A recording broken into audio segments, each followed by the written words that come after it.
కాకాని వెంకటేశ్వరరావు గారు, నమస్తే అండి. అంటే ఒకటి జనాలందరూ సహజంగా అడుగుతున్న ప్రశ్న నేను మిమ్మల్ని డైరెక్ట్గా అడుగుతున్నాను. ఆల్మోస్ట్ మీ కోడలు మీ కూతురు లాంటిది, మీ మీద మీ అబ్బాయి మీద అనేక రకాల ఎలిగేషన్స్ ఇన్ని రోజుల నుంచి ఇన్ని వారాల నుంచి చేస్తుంటే ఎందుకు ఇంతవరకు మీ అబ్బాయి కానీ మీరు కానీ నోరు విప్పలేరు?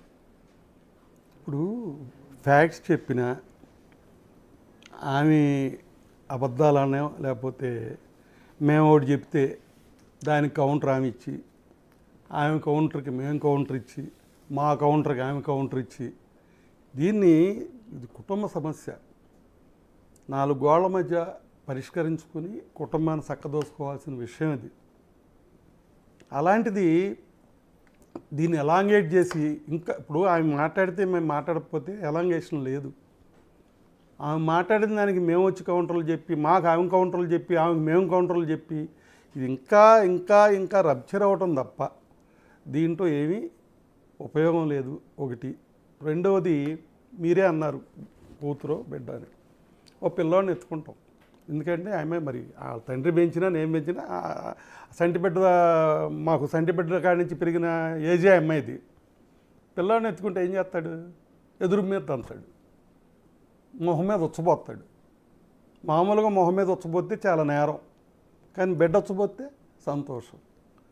గౌతమి కూడా అలాంటిది. నాకు నన్ను తిట్టిందో, నా ఎదురు మీద తన్నిందో, నన్ను కామెంట్ చేసిందో చేసింది. దానికి నేను మళ్ళీ నన్ను మీడియా వాళ్ళు అడిగారు, మీరు ఆ అమ్మాయిని కామెంట్ చేయరేంటని. ఏమని కామెంట్ చేయను? నా కుటుంబం డైవర్స్ అయ్యే వరకు అవి నా కోళ్ళు, వాళ్ళు నా కుటుంబం. మా విపరాలనన్నా, మా ఇయ్యంకుడినన్నా, లేకపోతే ఆయన తోబుట్టు మా అమ్మాయిని ఆమె మగాళ్ళతో తిరుగుద్ది, బ్రోతలో లేకపోతే పబ్బులు తిరుగుద్ది, ఏయో చెప్పింది. అమెరికా నుంచి వచ్చింది ఆ అమ్మాయి. మా ఆవిడ్ని 60 ఏళ్ళు ముట్లేండిపోయి 10 ఏళ్ళు అయింది.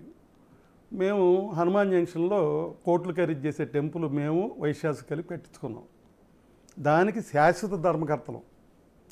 చైర్మన్ అన్ని టెంపుల్స్ మారుతారు, మేము మారం. మేము పర్మనెంట్. ఆ గుడిలో జరిగే వ్రతాలు, సత్యనారాయణ వ్రతాలు, స్వామి వ్రతాలు, వెంకటేశ్వర స్వామి వ్రతాలు, గౌరీదేవి వ్రతాలు, ఇవన్నీ స్నానం చేసి భక్తుడు అక్కడికి వస్తే తక్కిన అరేంజ్మెంట్స్ అన్నీ మా డబ్బులతో చేసి సంవత్సరానికి ఎన్ని లక్షలు ఖర్చు అయినా చేస్తా. ఆమె గారు ఆ భక్తిలో ఉంటుంది. ఎవరు? మా మిస్సెస్. ఓకే. నేను ఆమెతో పోల్చుకుంటే అంత మంచివాడిని కాదు. ఎందుకంటే నా హ్యాబిట్స్ ఉన్నాయి. సిగరెట్ తాగుతాను, మందు తాగుతాను, హ్యాబిట్స్ ఉన్నాయి. అఫ్కోర్స్ లిమిట్ ఏమున్నా నాతో కంపేర్ చేయకూడదు. ఆమె పతివ్రత. మా మిస్సెస్ అనే ఆమె పతివ్రత. ఆమె పూజలు చేసుకుంటుంది. ఈమె ఏమంటుంది? పూజలు చేస్తుంది, వ్యభిచారం చేస్తుంది, ప్రాసిక్యూటు, లంజులకి పక్కలేస్తుంది. అదొక లంజ. బ్రోకర్లను పంపించి కొడుక్కి ఆడాలను పడుకోబెడద్ది. ఇలా ఆమె ఏమో మాట్లాడినా అటు నుంచి చూసుకుంటే ఆమె తల్లి ఉంది. నేను ప్రతివత అంటాను. ఆమెని చాలా గొప్పదంట. మా క్యాస్ట్ కాదు ఆమె, చిన్న కులస్తురాలైనా ఆ కుటుంబాన్ని నిలబెట్టి ఆ కుటుంబం ఇక్కడ దాకా రావటానికి కారకురాలు ఆమె. టీచరు. ఓకే. ఎవరు? గౌతమి చౌదరి గారి తల్లి. 42 ఏళ్ల వయసు వరకు మా ఇయ్యంకుడికి పెళ్ళి అవ్వకపోతే 42 ఏళ్ళకి ఆమెను చేసుకుని సెటిల్ అయ్యాడు ఈయన. బికాజ్ ఈయనకేం లేదు. అంటే పొలాలు గిలాలు ఉన్నా ఆ రోజుల్లో పంటల గింటలు లేవు కదా, వర్షాధారం. ఆధారమైన డబ్బు వచ్చే లేవు, వనరులు లేవు. ఆమె main pillar of the family. ఆమెను ఏమనాలి? నేను కామెంట్ చేయనా? మా అభిప్రాయాలని నా చెల్లె ఉద్ది. నాతో విరోధమైనా, గౌతమి నాతో విరోధపడినా ఆమె మహాసాధ్యం అని చెప్తా. నా ఆవిడ లంజని చెప్పుద్ది, చెప్పుకోనియండి, అది నాకు తప్పు కాదు. కానీ నేను ఈ వయసులో గౌతమి మా కోళ్ళ గారు ఏదైనా మాట్లాడచ్చు, ఎందుకంటే వయసులో చిన్న ఆమె. రేపు నలుగురిలో కూర్చున్నప్పుడు నేను కూడా మాట్లాడితే, చిన్నపిల్ల మాట్లాడిందా తెలియక నీ 65 ఏళ్ళు వచ్చినాయి, నీ బుద్ధి ఏమైందని అడుగుతాను నన్ను. అలాంటి స్టేజ్లో టీవీల దగ్గరికి వచ్చి ఉందని చెప్పి నేను ఎదురు కామెంట్లు పెడితే అంతవరకు సమంజసం. ఫ్యామిలీ విషయం ఇది. ఏదన్నా క్రిమినల్ అవ్వాల్సిన డ్యామేజ్ అయిపోయింది కదా మీకు, అవలేదా? ఇవాళ మీరు చెప్తున్న దాని ప్రకారం హనుమాన్ జంక్షన్లో కృష్ణా జిల్లాలో ఒక పెద్ద మనిషి కాకాని వెంకటరత్నం గారు, కాకాని వెంకటేశ్వరరావు, కాకాని వెంకటరత్నం గారి బంధువులు మీరు. కాకాని వెంకటరత్నం గారు ఎంత పెద్ద నేత అనేది అందరికీ తెలుసు. ఇప్పుడు అలాంటి ఫ్యామిలీకి చెందిన మీరు, మీ పరువు అంతా ఈరోజు బజార్న పడిపోలేదా? దానికి నేనేం చేయను? ఇప్పుడు నాకు వెళ్ళను మా అబ్బాయి, నా ఫ్యామిలీకి వెళ్ళను మా అబ్బాయి. వీడు ఎదవ కాకపోతే తండ్రి చెప్పిన మాట వెళ్ళా, తల్లి చెప్పిన మాట వెళ్ళా. 5-6 ఏళ్ళు పెండింగ్ పెట్టాం ఇష్యూని. మా కజిన్ సిస్టర్ అమ్మాయితో మేము ఆల్రెడీ ఫిక్స్ అయ్యాం. వాళ్ళు చాలా బలవంతులు. ఎలా బలవంతులు? పొలిటికల్గా పబ్లిక్లో ఇమేజ్ ఉన్నాళ్ళు. వాళ్ళు మేము కలిస్తే మా కాన్స్టిట్యున్సీలో మాకు తిరిగేలేదు.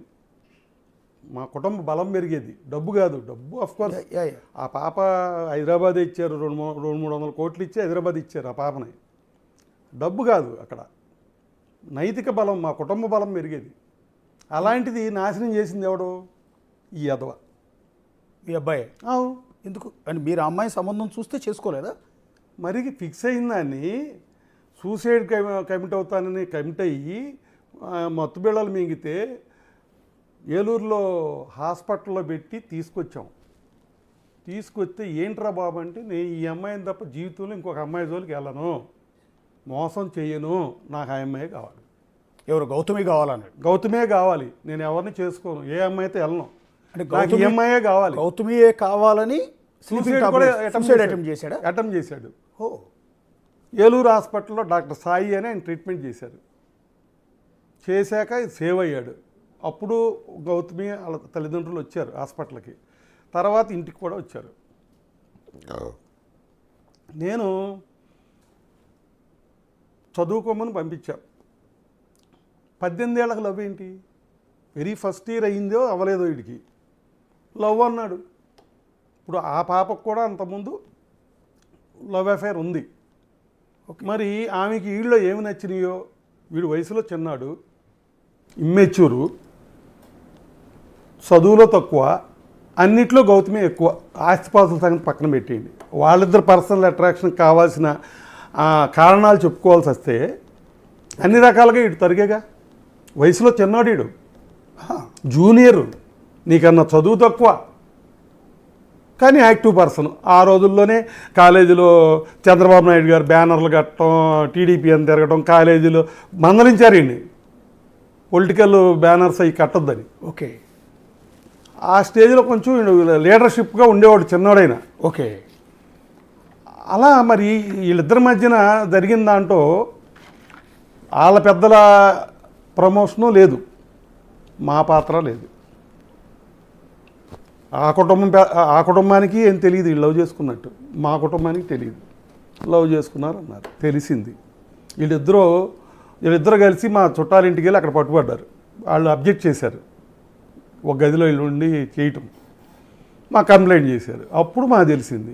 ఏంటని అడిగితే కరెక్టే, ఆ అమ్మాయిలో మన ఇష్టపడుతున్నాను, ఆ అమ్మాయిని అదేంట్రా నేను చదువుకోమని పంపించాం, చదువు అవని, చదువు లేకుండా చదువు పూర్తి చేయకుండా లవ్ ఏంటి అని ఇన్ని కోపడ్డాం. సరే చదువు పూర్తి చేశారు. మళ్ళీ ప్రపోజల్ తీసుకొస్తే నేను దాన్ని పోస్ట్పోన్ చేయడానికి ఏం చేయాలో అర్థం కాక, అయ్యా నీకన్నా 6 ఏళ్ళు పెద్దది అక్క పెళ్ళి అయ్యాక నీ పెళ్లి చేస్తామని మా అయ్యంకుడు గారికి కూడా అదే చెప్పాం. మాకు ఆడపిల్ల ఉందండి, మీకులాగానే మాకు ఆడపిల్ల ఉంది, మా ఆడపిల్ల కూడా ఆడపిల్లే కదా, ఆ పాప పెళ్ళి పెద్దది కాబట్టి ఆ పాప పెళ్ళి అయ్యాక ఇది చేద్దాం అన్న. అలా ఏదో పోస్ట్పోన్ చేసుకుంటూ వస్తే వీళ్ళు ఏమన్నా గ్యాప్ వస్తుంది. ఇది అట్రాక్షనా, లవ్వా, లేకపోతే ఏంటి వీళ్ళ మధ్యలో ఉందో మాకు తెలియదు కదా. మరి ఆ అమ్మాయి ఈ అమ్మాయి మరి ఈయన ఎందుకు ఇష్టపడింది అనేది కూడా నాకు తెలియదు కదా. ఏమండి, మళ్ళీ వాయిదా వేసాం. వీడు సినిమాటోగ్రఫీ ట్రైనింగ్కి వెళ్ళాడు, ఆ అమ్మాయి MBA చదివింది.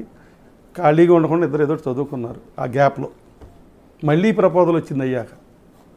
అమ్మ ఆ పాపను పిలిచి, అమ్మ ఒక్కసారి ఆలోచించు, వీడు సినిమాలు అంటున్నాడు, సినిమాల్లో యాక్ట్ చేస్తానంటున్నాడు. నేను 1980లోనే ప్రొడ్యూసర్ని, 1980లోనే ఒక పెద్ద డిస్ట్రిబ్యూటర్ని. ఆంధ్రప్రదేశ్లో ఫేమస్ అయిన అన్నపూర్ణ పిక్చర్స్ అనే సంస్థకి నేను బాస్ని. No partners. Okay. Annapurna Babu అంటే నేనే, అన్నపూర్ణ పిక్చర్స్ బాబు అంటే నేనే. ఓకే. ఎప్పుడు ఇది? 1980లో. ఓకే. సినిమా గురించో సినిమాలు తీసాను నేను 5 సినిమాలు. నా లాస్ట్ సినిమా పుణ్య దంపతులు ఓకే 1987లో రిలీజ్ అయింది. మీరే ప్రొడ్యూసర్. అప్పుడు నేనే ప్రొడ్యూసర్ని. అప్పుడు స్లంప్ వచ్చింది, సినిమా స్లంపు. ప్రెసిడెంట్ గారు అబ్బాయి ఇది ఒకే రోజు రిలీజు. 2 సినిమాలు సినిమాలు బాగున్నాయి అన్నారు కానీ జనం రాలంటే ఆ టైం అది మన కరోనా లాగా ఫిలిం కరోనా వచ్చింది అప్పుడు. ఓకే మొత్తం అంటే స్టూడియో మొదటి నుంచి మీకు కూడా సినిమా ఇండస్ట్రీతో చాలా దగ్గర